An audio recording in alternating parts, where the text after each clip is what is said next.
नमस्कार बच्चों। आज हम पढ़ने और समझने वाले हैं क्लास 9th एसएसटी सामाजिक विज्ञान की वर्कशीट नंबर 5 यानी कार्यपत्रक संख्या 5 को।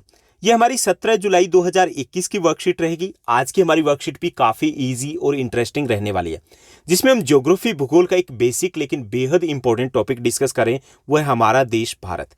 पिछली दो वर्कशीट से हम भारत के बारे में जानने का प्रयास करें।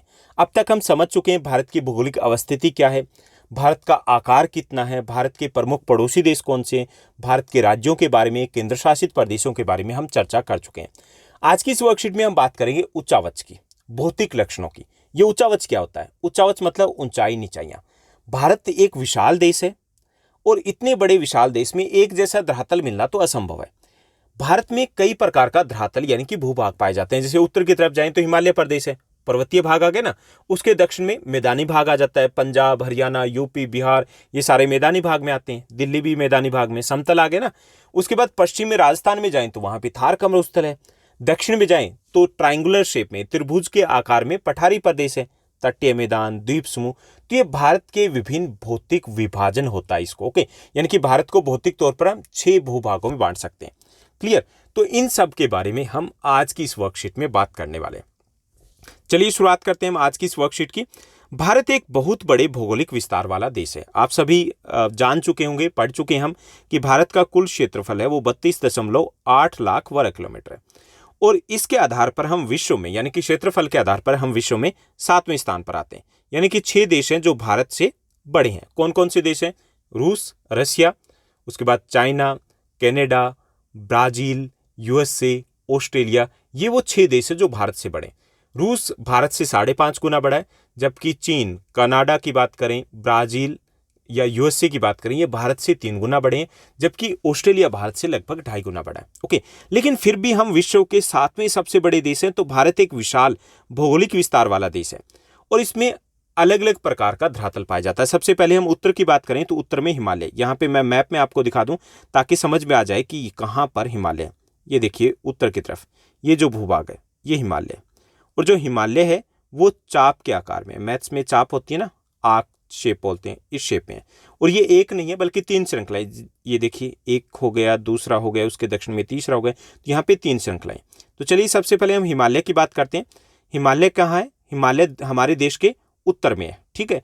और ये ऊंचे शिखरों से घिरा हुआ है। इसकी अगर औसत ऊंचाई की बात करें, एवरेज अगर हाइट की बात करें, जो उत्तरी भूभाग है वो लगभग 6000 मीटर ऊंचा है, यानी कि बहुत ज्यादा ऊंचाई, 6000 मीटर, 6 किलोमीटर ऊंचाई है औसत ऊंचाई इसकी। तो हिमालय को 3 प्रमुख समानांतर श्रृंखलाओं में बांटा गया। सबसे उत्तर में जो श्रृंखला है उसको बृहत हिमालय यानी कि ग्रेट हिमालय बोलते हैं, क्योंकि सबसे ऊंचा है, और इसको हिमाद्री भी बोलते हैं। हिमाद्री क्या होता है? 2 शब्दों से मिलकर बना है, हिम जमा आद्री। हिम का अर्थ होता है बर्फ और आद्री का अर्थ होता है घर। ये बर्फ का घर कहलाता है क्योंकि इतनी ऊंची पर्वत श्रृंखलाएं हैं, वो पूरे साल भर बर्फ से ढकी रहती है। वहां पे बहुत सारे ग्लेशियर, हिम नदी इत्यादि पाए जाते हैं। ओके, और ये जो श्रृंखला है यानी कि ग्रेट हिमालय की बात करें या हिमाद्री की बात करें, तो इस श्रृंखला में विश्व की सबसे ऊंची पर्वत जो चोटी है वो भी यहीं पे पाई जाती है। कौन सी है? माउंट एवरेस्ट है, कंचनजंगा है, धौलागिरी है। इस प्रकार की जो विश्व की सबसे प्रमुख पर्वत चोटियां हैं वो इसी ग्रेट हिमालय या हिमाद्री में पाई जाती है। उसके बाद, यानी कि ये तो हो गए सबसे उत्तर वाली। उत्तर वाली के बाद इसके दक्षिण में एक और श्रृंखला है। ओके, वो उसको क्या बोलेंगे? उसको हम मध्य हिमालय बोल सकते हैं या उसको हिमाचल हिमालय भी हम कह सकते हैं। ये हिमाद्री के बिल्कुल दक्षिण में आ जाती है। यहाँ पर बहुत से लोकप्रिय पहाड़ी स्थान है, यानी कि यहाँ पर पर्यटन स्थल है, लोग घूमने के लिए यहाँ पर जाते हैं। ओके, ये हो गया हमारा दूसरा। उसके बाद इसके भी दक्षिण में एक और पर्वत श्रृंखला है, यानी कि ये 3 है ना, 3 श्रृंखलाएं, वो है शिवालिक। ठीक है, शिवालिक कह सकते हैं इसको, या इसको हम बाह्य हिमालय भी कह सकते हैं, या इसको हम निम्न हिमालय भी कह सकते हैं। तो 3 हो गई। पहला हो गया हिमाद्री, ठीक है। उसके बाद उसके दक्षिण में हो गया हिमाचल, ये हिमाचल हो गया, और उसके दक्षिण में जो श्रृंखला है उसको बोलते हैं शिवालिक। शिवालिक जो श्रृंखला है वो हालांकि उसकी ऊंचाई लगभग 1000 से 1500 मीटर के आसपास है, पहाड़ियां हैं, यानी उसको हम पर्वत नहीं कह सकते, कम ऊंचाई की ये पहाड़ियां हैं। जबकि इसकी ऊंचाई 6000 मीटर के आसपास है और इसकी औसत ऊंचाई लगभग 4200 से 4500 मीटर के आसपास है। तो ये आपको हिमालय समझ में आ गया होगा। ये हमारा पहला भौतिक विभाजन है। उसके बाद हिमालय से हम दक्षिण की तरफ अगर जाते हैं, नीचे की तरफ जाते हैं, तो वहां पर हमें मिलता है उत्तरी भारत का विशाल मैदान। मैप में मैं आपको एक बार दिखा देता हूं। मैप में हम कैसे इसको देख सकते हैं। ये जो भूभाग है, यहाँ देखिए, यहाँ से लेकर के यहाँ तक का भूभाग, यहाँ असम में भी एक पट्टी आ जाती है, ये सारा जो भूभाग है बीच का, ये उत्तरी भारत का विशाल मैदान है। विशाल मैदान मतलब ये एक समतल भूभाग है। ओके, उसको हम जो समतल भूभाग है उसको हम मैदानी भाग कहते हैं। इसे हम उत्तरी भारत का विशाल मैदान, उत्तरी भारत का महान मैदान, या फिर हम सिंधु गंगा ब्रह्मपुत्र का मैदान भी कह सकते हैं। ओके, ये एक समतल और सपाट मैदान है, यानी कि इसमें ऊंचाई नीचाइयां लगभग गायब है।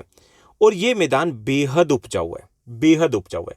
क्योंकि बेहद उपजाऊ है, पानी भी उपलब्ध है इस मैदान में, इसलिए यहाँ पर कृषि काफ़ी उन्नत अवस्था में है। अब जहाँ पर पानी हो, जहाँ पे कृषि हो रही हो, वहाँ पे जनसंख्या भी अधिक मिलेगी। तो ये घना बसा हुआ प्रदेश है, यानी कि यहाँ पे पंजाब, हरियाणा, यूपी, बिहार, वेस्ट बंगाल, पश्चिम बंगाल, असम, ये सब कुछ आ जाते हैं। दिल्ली भी इसी का भाग आ गया। तो यहाँ देखिए कितनी घनी जनसंख्या इन सभी राज्यों में। ओके, तो ये मैदान, इस मैदान को क्या कह सकते हैं, दूसरा नाम है सिंधु गंगा ब्रह्मपुत्र का मैदान भी बोलते हैं, क्योंकि इसका मैदान इन्हीं 3 नदियों और इनकी सहायक नदियों ने किया। सहायक नदियां क्या होती है, जो मेन जो नदियां हैं, सिंधु, उसकी फ्रेंड्स है वो सहायक नदियां। सहायक नदियां मतलब जो नदी खुद किसी सागर या समुद्र में नहीं गिरती बल्कि उस नदी में गिर जाती है। जैसे यमुना है, यमुना गंगा नदी की सहायक नदी है क्योंकि ये गंगा में गिरती है। ओके, तो इन तीनों नदियों ने मिलकर के और इनकी सहायक नदियों ने मिलकर के इस मैदान को बनाया। तो इस उत्तरी भारत के विशाल मैदान को हम सिंधु गंगा ब्रह्मपुत्र का मैदान भी कहते हैं। ये समतल है, सपाट है, बेहद उपजाऊ है, कृषि के लिए बेहद उपयुक्त है, इसलिए यहाँ पर घनी जनसंख्या पाई जाती है। ओके, अब बात करते हैं तीसरे भूभाग की। तीसरा भूभाग है भारत के पश्चिम में भारतीय महामरुस्थल है। ओके, यहाँ मैं मैप में आपको दिखा दूँ ताकि अच्छे समझ में आ जाए। भारत के पश्चिम में, यानी कि पश्चिमी भाग है, यहाँ पर ये जो भाग है, इस भाग में आ जाता है भारत का महान मरुस्थल। इस भारत के महान मरुस्थल या महामरुस्थल को थार का मरुस्थल भी बोलते हैं। ओके, थार का डेजर्ट भी कहते हैं। यहाँ पर बारिश है वो नामात्र की होती है, यानी बारिश नहीं होती। तो कैसा इलाका ये, शुष्क इलाका है, गर्म है, तापमान बेहद काफ़ी ज़्यादा ऊंचा रहता है। गर्मियों में 50 डिग्री के आसपास तक पहुंच जाता है यहाँ पर। सर्दियों में यहाँ पे उतनी ही ज़्यादा ठंड भी रहती है। इसके अलावा ये रेतीला भाग है, यहाँ पे पानी की कमी, इसलिए कृषि के लिए उतना ज़्यादा उपयुक्त नहीं है। लेकिन जहाँ पर भी, जैसे हम गंगानगर डिस्ट्रिक्ट की बात करें, हनुमानगढ़ डिस्ट्रिक्ट, जो हनुमानगढ़ डिस्ट्रिक्ट है उसकी बात करें, वहाँ पर नहर, इंदिरा गांधी नहर से पानी पहुँच गया तो वहाँ पर कृषि होती है। ओके, बाकी ये रेतीला, शुष्क और गर्म इलाका आ जाता है। तो आपको राजस्थान यानी कि थार का मरुस्थल है वो समझ में आ गया हुआ। अब हम उससे भी दक्षिण में जाते हैं तो वहाँ पर आ जाता है हमारा पठारी भाग। ओके, ये यहाँ पर मैं आपको पहले मैप में दिखा दूँ। ये जो इलाका है, ये सारा इलाका त्रिभुज के आकार में हो गया ना, ये इलाका है, ये भारत का प्रायद्वीपीय पठार कहलाता है। अब ये प्रायद्वीपीय पठार क्यों कहते हैं भाई, पठार है तो पठार बोल दो, प्रायद्वीपीय पठार का क्या मतलब हुआ। प्रायद्वीपीय पठार मतलब जैसे द्वीप क्या होता है पता ना आपको, द्वीप मतलब वो भूभाग, जैसे ये द्वीप है, वो जमीन का भूभाग, वो स्थलीय भाग जो चारों ओर से पानी से घिरा हो, उसे बोलते हैं द्वीप। ऐसे ही स्थल का वो भाग जो तीनों ओर से पानी से घिरा हो, उसके बोलेंगे हम प्रायद्वीप। ये देखिए, ये जो दक्षिण भारत का है ये प्रायद्वीपीय भाग, ये यहाँ पानी है, अरब सागर हो गया या हिंद महासागर हो गया, यहाँ पर आ गया हमारी बंगाल की खाड़ी, तीनों ओर से पानी से घिरा ना, तो ऐसे भूभाग को प्रायद्वीप बोला जाता है। तो ये इसलिए हम इसको बोलते हैं प्रायद्वीपीय भारत। ओके, तो ये हमने समझ लिया। अब थोड़ा सा इसके बारे में और जानने का प्रयास करते हैं। तो यहाँ पर हम उत्तरी मैदान है उसके दक्षिण में आ जाता है प्रायद्वीपीय पठार। ठीक है, इसके आकार, जो आकृति है, शेप कैसी है, ट्रायंगुलर शेप में, यानी कि त्रिभुज के आकार में ये। इसका धरातल काफ़ी ऊंचा नीचा है, यानी पठारी इलाका है तो वो पथरीला इलाका है और ऊंचा नीचा है, ये उबड़ खाबड़ है, क्योंकि मैदानी भाग है वही समतल होते हैं, बाकी ये ऊंचे नीचे होते हैं। इस इलाके में बहुत सारी पहाड़ी श्रृंखलाएं हैं, घाटियां भी स्थित है। इसके उत्तर पश्चिम में अरावली श्रृंखला है, यहाँ देखिए मैप में ये अरावली की पहाड़ियाँ आ जाती है, ये राजस्थान में, लेकिन ये एक बॉर्डर बनाती है, यानी कि इससे आगे आ जाता है थार का मरुस्थल और इससे इस साइड में आ जाता है प्रायद्वीपीय पठार। ओके, तो ये आपको अरावली यहाँ पर विजिबल हो रही होगी, ये अरावली श्रृंखला। ओके, इसके साथ साथ यहाँ पर ये जो अरावली श्रृंखला है ये विश्व की सबसे पुरानी पर्वत श्रृंखला है। कई बार इंपॉर्टेंट क्वेश्चन आ जाता है, पूछ लिया जाता है भारत की सबसे पुरानी पर्वतीय श्रृंखला कौन सी है, तो वो अरावली श्रृंखला है।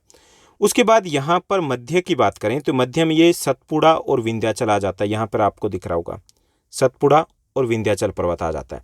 इन्हीं श्रृंखलाओं से होकर के दो प्रमुख नदियाँ बहती है, एक तो बहती है नर्मदा नदी और दूसरी बहती है तापी नदी, जो यहीं से बह करके यहाँ पर अरब सागर में गिरती है। भारत की जितनी भी प्रमुख नदियाँ हैं वो सभी के सभी इन दो नदियों को छोड़ करके बंगाल की खाड़ी में गिरती हैं। केवल ये दो नदियाँ जो उल्टी दिशा में बहती है और अरब सागर में गिरती है। ओके, तो ये प्रमुख नदियां कौन सी दो नदियां निकलती है यहाँ से, नर्मदा और तापी नदियां। ये पश्चिम की तरफ बहने वाली नदियां जो अरब सागर में गिरती है। इस पठार के पश्चिम में पश्चिमी घाट, यानी कि उसको हम सह्याद्री भी बोल सकते हैं। ओके, पश्चिमी घाट यह सह्याद्री है, जबकि पूर्व में पूर्वी घाट है। पश्चिमी घाट का विस्तार एक समान रूप से, जबकि पूर्वी घाट है वो टूटा हुआ है, कटा फटा हुआ है, असमान है। पश्चिम घाट के पश्चिम में और पूर्वी घाट के पूर्व में तटीय मैदान है। चलिए हम दोबारा से इनको देख लेते हैं, पश्चिमी घाट और पूर्वी घाट कहाँ पर है। ये जो आपको यहाँ पर दिखाई दे रहा है, ये पश्चिमी घाट है। एक लाइन दिखाई दे रही है ना, पश्चिमी घाट है। यानी कि जैसे हम दक्षिण भारत की बात करें कि दक्षिण भारत में समुद्र का जो तटीय भाग है उसके साथ साथ ऐसे एक लाइन बनी हुई है।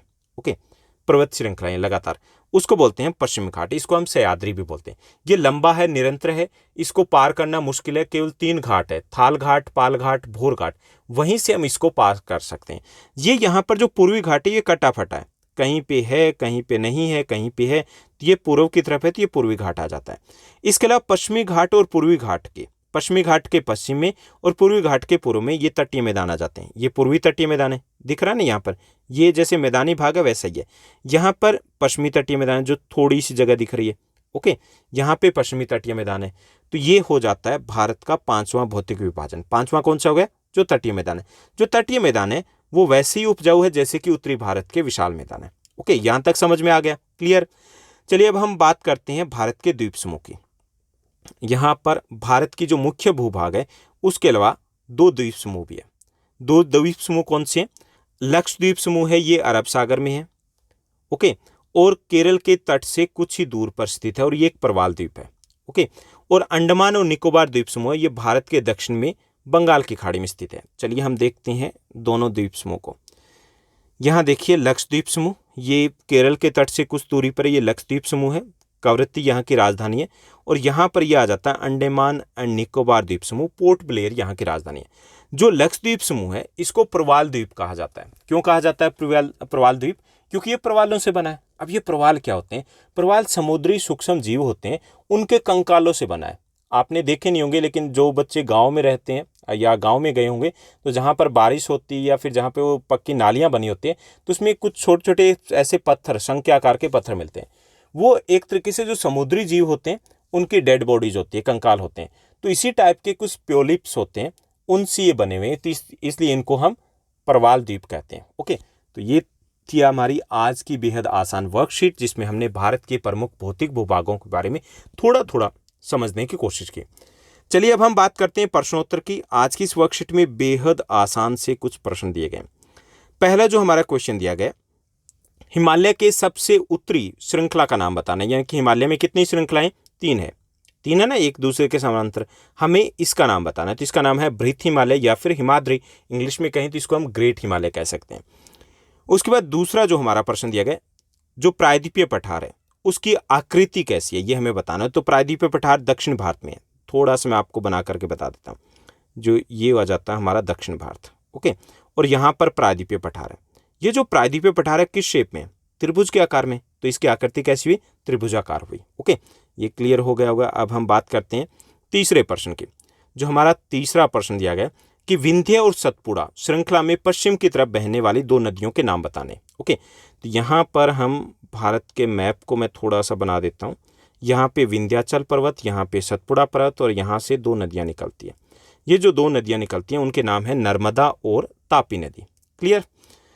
अब हम चौथे प्रश्न की बात करते हैं। चौथा जो हमारा प्रश्न दिया गया, लक्षद्वीप समूह को प्रवाल द्वीप क्यों कहा जाता है। तो सिंपल से तरीके से हमें राइट करना है, ज़्यादा डीपली नहीं जाना, कि लक्षद्वीप समूह को प्रवाल द्वीप इसलिए कहा जाता है क्योंकि इसके निर्माण प्रवालों से हुआ है। ओके, समुद्री जीव है उनके कंकालों से हुआ है जो कि प्रवाल कहलाते हैं।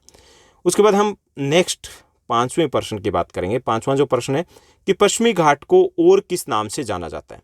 पश्चिमी घाट को सह्याद्री के नाम से भी जाना जाता है, यानी कि इसको सह्याद्री भी कहा जाता है। उसके बाद छठा प्रश्न दिया गया। छठा प्रश्न ये भी काफ़ी इजी रहने वाला है। यहाँ पे दिया गया कि भारत के पश्चिमी भाग में, जो पश्चिमी भाग है वहाँ पर स्थित शुष्क, गर्म और रेतीले स्थल का नाम बताओ। तो उसका नाम है थार का मरुस्थल या फिर उसे भारतीय महामरुस्थल भी कहा जा सकता है। तो ये थी हमारी आज की बेहद आसान वर्कशीट। उम्मीद करता हूँ सब कुछ आपको अच्छे समझ में आया होगा, सब कुछ अच्छे से क्लियर हुआ होगा। अगर आपको ये वीडियो, ये वर्कशीट अच्छी लगी इस वीडियो को लाइक करना और अपने फ्रेंड्स के साथ शेयर करना मत भूलिएगा। आज के लिए बस इतना ही। Thank you, bye bye, have a nice day.